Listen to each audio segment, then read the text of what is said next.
Hi friends, this is Shailu official. ఈరోజైతే నాగుల పంచమి అండి. అందరికీ నాగుల పంచమి శుభాకాంక్షలు. నేనైతే ఆ, పుట్టలో పాలు పోయడానికని మా ఇంటి దగ్గర ఉన్న పుట్ట దగ్గరికి అయితే వెళ్ళాను. మామూలుగా గుడికి వెళ్తే అక్కడ ఈరోజు చాలా రష్గా ఉంటుంది, లైన్లో ఇంకా తోచుకోవడం అదంతా ఉంటుందనేసి నేనైతే మా ఇంటి దగ్గర పుట్ట దగ్గర చాలా ప్రశాంతంగా ఉందండి, నాకు నచ్చినట్టు చేసుకోవచ్చు పూజ అనేసి నేనైతే ఇక్కడికి వెళ్ళాను.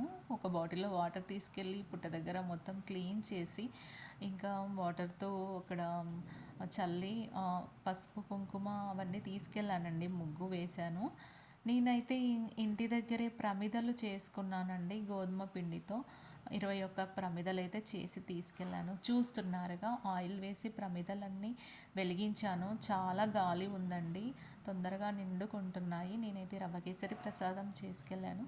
ఇంకా కొబ్బరికాయ కొట్టేసి అరటిపళ్ళు నైవేద్యం పెట్టానండి. ఇంకా నేనైతే పుట్ట దగ్గర ఎగ్స్ తీసుకెళ్ళి పెట్టడం అయితే అలవాటండి. ఇంకా 2 ఎగ్స్ అయితే పుట్ట దగ్గర పెట్టాను. ఈ ఈ వీడియో నచ్చితే లైక్ చేయండి. Thank you friends.